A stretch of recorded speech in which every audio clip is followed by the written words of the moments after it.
bestselling author Jennifer Clark-Eskew. Jennifer, you have a great guest for us today. You always bring interesting people on, and we're recording on a Saturday and live on a Saturday, but it's fun. I Yeah, can do the show all the time. So who do we have as a guest today? I got Kelly Anderson today, and first off, she is a YouTuber with the Feeling Good Academy. She's also an artist, she's a published writer, and she's an inspirer, and she's a movement specialist. And the movement specialist part is kind of how I got to know her. Um, but I want to tell you right off the bat, she is so much more. She's a true testament to human endurance and resilience and maternal love. Um, I'm excited for the listeners to get a chance to meet her and get to know her story a little bit and have a chance to check her out a little bit better. Welcome, Kelly. I'm glad you're here. You know, for 5 years we've been friends. Oh no, she tortures me the last 5 years. Right after my cancer surgery, and the doctors gave me the okay, go ahead to get busy and get moving and get back to living. Uh, Kelly became my personal trainer first from online. Then I was like really stupid, and I said, "Hey, can you come to my house since you live so close, and we'll just work out together?" And she said, "Oh yeah." So she's been coming to the house, and she has been torturing me for 5 years, and it's been great. She keeps me very active and very. She breaks it up. It's never the same routine. I don't even have a clue of what to expect from one day to the next when she shows up. Um, but I learned a lot about her, and that's the big thing. The 5 years gave us a chance to chat and do. So our relationship grew in that area. And I found out just how talented she was because I had no clue she was an artist. She does beautiful work. Oh my Lord, her Oh, wow. paintings, something else. Then she did a book, and she'll tell us about that. I'm not going to get into there, but and she did all the art for it. It was amazing. Plus, I knew she had done art for other people for their books. Uh, that was it. Then she's a mama. She's got a teenager, and I can't even imagine that. But she's got a teenager she's raising. So I found out how resilient this lady was, and I started learning her backstory. I was very impressed. So Kelly, I don't want to like do this whole thing in descriptors. What I would like is when you feel a little comfortable, if you just would share with me, with Neil, and the listeners um, about you and why the Feeling Good Academy. Okay. Thank you, Jen. Thank you. Nice to see you again after just working out this Yeah, morning. Um, this morning. and That's the way to get a guest. Pull them out of working out, saying you're coming on my It's like, yeah, publicist's radio show yeah. Well, podcast. I'm sitting there with the whole thing of I'm not going to give you enough time to think about it. So really, just going to throw this out there, and you don't get to study up, you don't get to research it. You're too busy to have a chance. So I come on. think I think that really is the way to do it, though, is get Yeah, somebody on the fly and just be like, "You're on," yeah. and make them think on their feet. So, Neil, thank you so much You're welcome. for having me here. I really don't know where to start exactly. My name is Kelly Anderson. I am a mom first and foremost. I have a beautiful daughter who is 14, about to be 15 in 3 months, which is really nerve-wracking because we're talking about learning to drive and all that stuff. So, I am a solo mom, and that has its own special, unique challenges in and of itself. I am a personal trainer, like Jen said, and I have been teaching exercise for 20 years. Started with Pilates and then eventually just worked into all kind of stuff. I've taught spin, I've taught boot camps, I've taught all kind of exercise, and I really love it. But probably my biggest passion is art. I've been an artist since birth, and I have a degree in drawing and painting from the University of Georgia in drawing and painting. And after I got out of college, I had a mural painting company. And one of the things I really loved about painting murals First of all, it was big. I love to paint big, but I love the physicality of it. I was always having to climb ladders and scaffolding and reaching across and moving. And I was already a very athletic person my whole life, but that's one of the things I really liked about painting murals was the physical movement part. So I think my whole life I've been trying to figure out a way to join together movement and art and creativity. And so Jen asked, like, where did the Feeling Good well, the Feeling Good Academy is my brand. Where did that come from? It came from a love of both art and movement and trying to pull those together. And so, Wow. so Yeah, it's interesting because you have this mission and you figure out this mission and then it changes. Yeah. I'll tell you that 100 times. And you figured it out. You put this group this together and mixing multiple things in one, like not multiple things, but really it's about moving, but more than that, right? It sounds like. Well, I think it's a lot more than that because some of the things that probably Jen doesn't even really know because I don't talk about it a lot, but I grew up having a lot of depression. I think as an artistic kid, a lot of times we tend to be more sensitive than a lot of people. And so I actually had a lot of issues with depression growing up. And so people who are hurting, who are in pain, that's a really like sensitive thing for me. And I feel a real drive through movement and creativity to help people who are suffering. And I think that's probably the main theme of all of it. I do feel like movement and creativity are two real keys in life that we kind of forget about that can make us feel so good and can help us work through a lot of our problems and work through emotional and depression issues. And so that's my real mission in life is to mostly help women. My niche is mostly women 40 plus, but I want to help all human beings, really.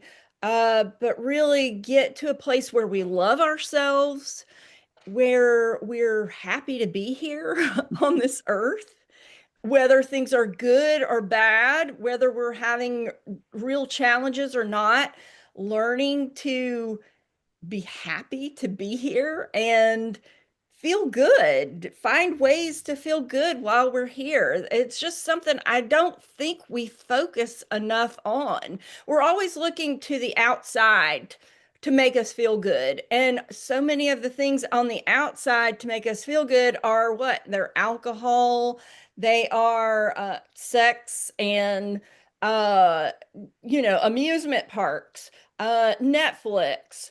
It's all fast, quick, you know, things that make us feel good in an instant, but then they're fleeting and they're gone. And what I really want to teach people is find these things that you can have in your life that are going to bring you joy and love on a daily basis, and things that are going to be more within. When we feel these things from within, they're lasting they're lasting and you're not always searching outside and trying to find the next thing. And then it's only then I feel like when we feel that from the inside that we start to exude that, and then we start to affect other people. That's when we start to really, right now there's a lot of craziness going on. There's all of this like protesting and writing, and I'm never going to tell someone if they feel strongly about an issue. I'm never going to be that person to say, don't be doing that if you feel strongly. But in my personal opinion, that's not a way to change someone's mind. That's not a way to make a real difference. To me, the way to make a real difference, find the peace inside you, find a peace and just let it exude, let it. Yeah. You're pushing positivity all the time. She shows up at my house, or I see her at the grocery store or someplace, and Kelly has this great attitude about whatever's going on in the life, and she's just upbeat and ready to go. And I hear that from all these other people that have been working with Kelly for off and on for years. And I'm hearing it from folks that are in their 40s, but Wow. and seeing it.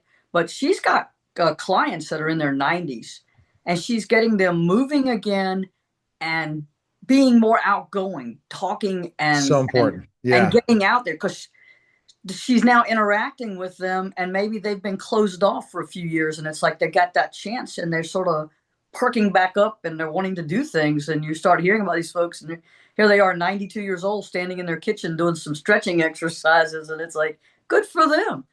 You know, and it's improving their attitude, it's improving their life experience. Yeah. Yeah. And What does she want to say about that? Go ahead. Go go ahead, on, Jen. Kelly, tell me a little bit more Yeah. about this. I mean, What I pushed really you? think it's very true. And I think that's probably why my niche is women 40 plus, women and men. But I feel like at a certain point in life, people start losing hope. They kind of, for one, they're getting set in their ways. They start to have more body health problems, which that inevitably brings people down. They're seeing all the problems. When you're kids, when you're a kid, you're not seeing all the problems in the world going on. As adults, we start to take that on personally, and that brings us down. And so it's just a slow process of just getting more and more bogged down by life and the world. And my I don't think it has to be that way. I think we've been so programmed that as we age, we have to just accept. You hear it all the time. Well, you just have to accept it. It's just the way it is. And I find myself saying these things too, just because I've heard them over and over 100 times. But I really do feel like it's my job to start really being very responsible in my language, how I talk to people. Jen knows, for one, one thing that's not allowed with any of my clients is to ever say, "Oh, I'm old," or "I'm getting old," or "I feel old." That's not allowed in any, but any defeatist talk, I think, is really, really dangerous. And we're almost taught as we age that you have to start telling yourself these really horrible negative messages about yourself and about life. It's not, it doesn't have to be that way. It's just an excuse. It is. Because I mean, it's how you feel at your age versus the other, and people have to understand that. And we live a longer life, where most people who are generally, active and keeping things going are living longer and longer lives. And we're gonna have to learn, to not count age as a number. Yeah. Well, and I want to throw this out there, but I'm not going to go deep into it because this is for Kelly. She's not just talking to us and coming at you as an artist or someone who dealt with like depression as a kid, trying to be a creative person and yet have their feelings, tied up in stuff. She found herself a single mom when her child was 5 years old, and she had to pick up the pieces and keep moving, not just for her little girl, but for herself. Yes. And in doing that, she was able to move forward and continue to create not just art, but to continue to create in other ways to help people and to bring forth her art. Also, she has a beautiful children's book that she did with her daughter about 3 years ago, Kelly. And she's created this character, and she's going to tell you about her. But she's doing this through art, through her words, and then also through movement, by getting people energized and moving. So she didn't let this tear her down and define her. She did not let that moment define her and let her sink into depression. She, in other words, turned it around so that she could help other people. So when she's giving people advice, or when she's talking to people about, hey, how to shake off the blues, or how to like get out of your own mind and thoughts and get out there, she's doing it from somebody who actually did that and did it well, because it's a hard thing to come back from. Kelly, you want to tell us about that lovely book that you wrote, or that you and your child wrote? Yes, I'll definitely. Um, I think I've got it around here. Yeah, there it is. Um, I was in an alcoholic marriage for 10 years, and it was really rough. It was really difficult, really hard, and there was a lot of definitely emotional problems going on both sides, I will say. Definitely some depression issues. And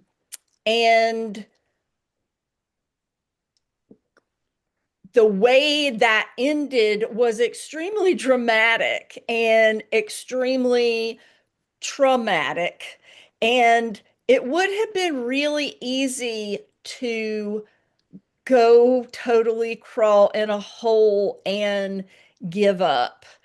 And I was faced with a moment where I had to decide, am I going to take this and let this just completely break me?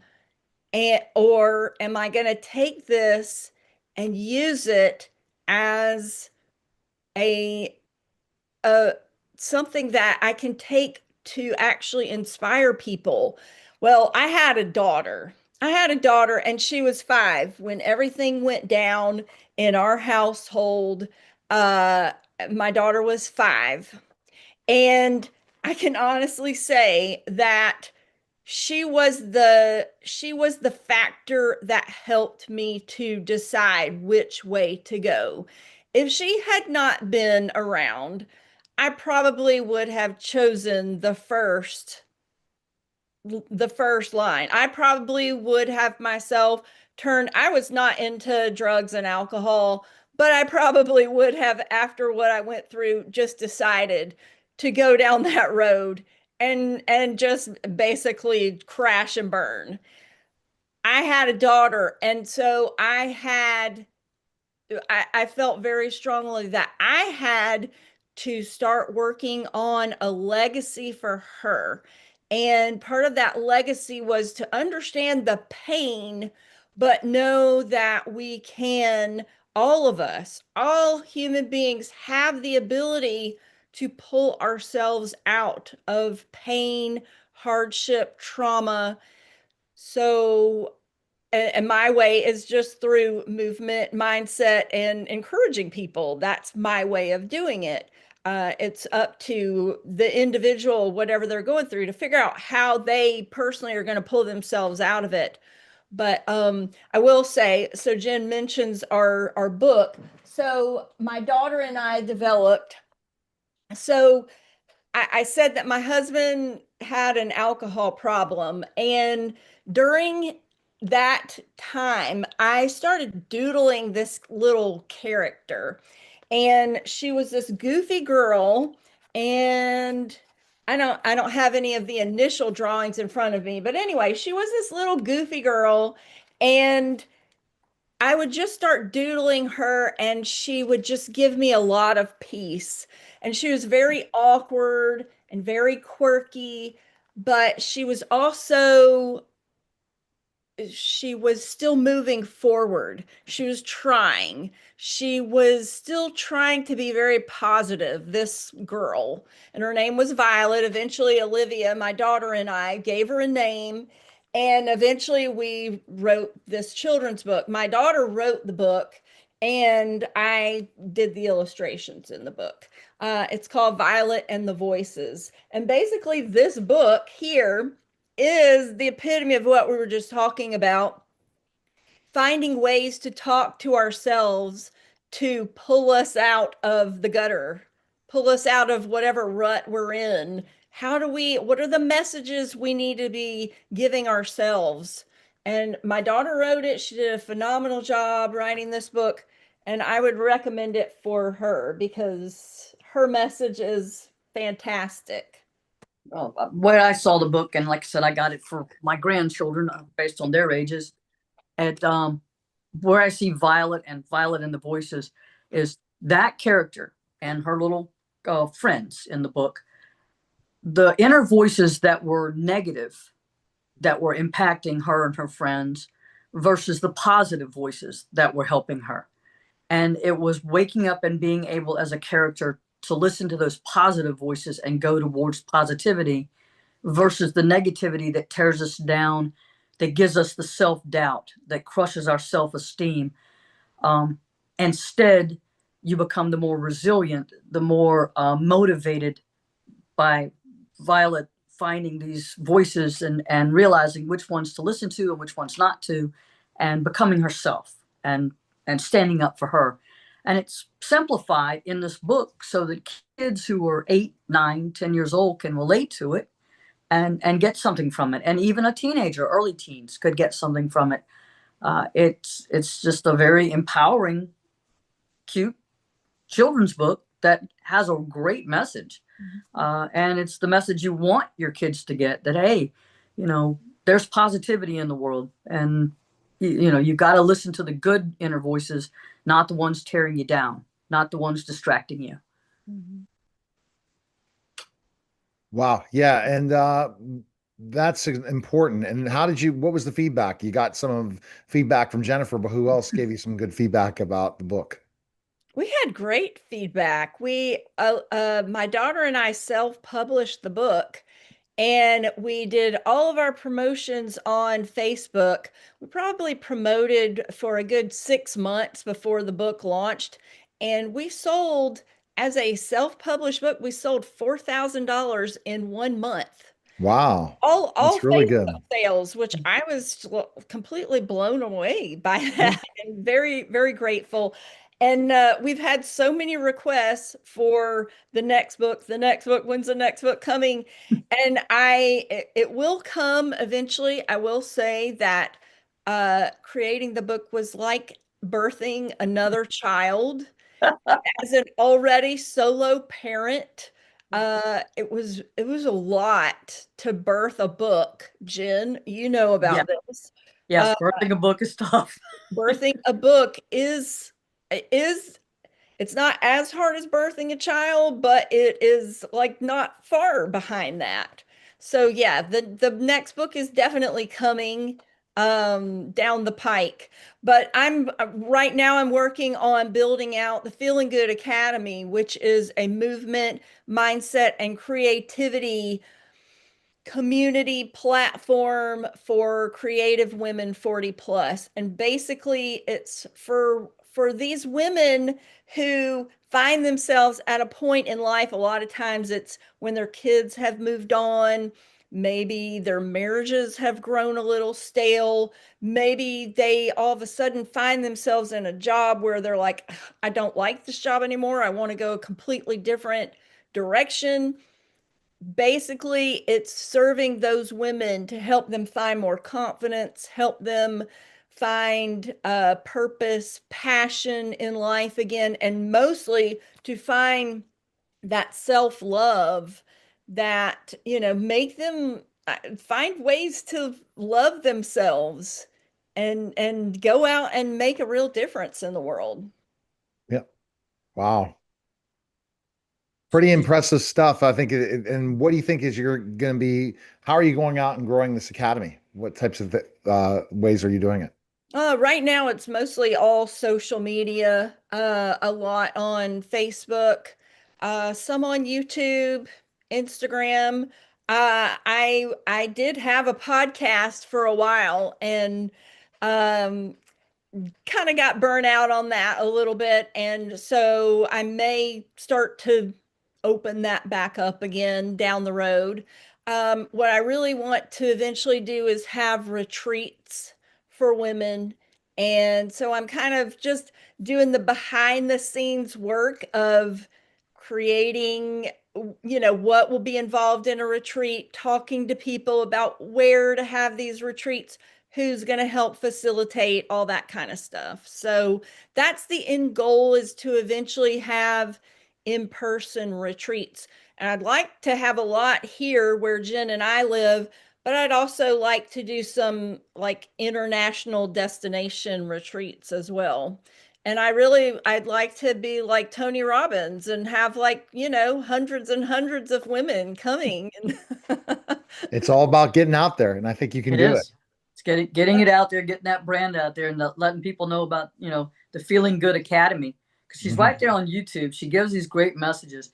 And she's talking about the podcasting. She puts these videos, these lives out and stuff when she gets down to the beach and takes these walks. And of course, she's out there super early in the morning because she's got a kid that's got to get to school and she's got to get to her clients. And then she's putting out this super positive message early in the morning while I'm still dragging, trying to figure out if I'm having coffee or if I've got to go to the grocery store and buy coffee to have a coffee. She's already got the energy going for the day. Well, I don't know about that. All right. So where is the best place we can find you? Probably on Facebook, Kelly Anderson on Facebook. My website is the Feeling Good Academy. Also the Feeling Good Academy on YouTube. That would be awesome. I'm really trying to get my YouTube back up and running again. So, okay. All right. Well, it's a very easy platform to grow if you create a lot of content. So appreciate it. Thanks again. And go to also jenniferclarkesq.com. Purchase your book, right, Jennifer? Yes. Come on out. Coming Fire. I would really appreciate the support. Been getting great numbers on the YouTube lately with interviews. So thank y'all. All right. That was the Neil Haley Show, guys. Take care.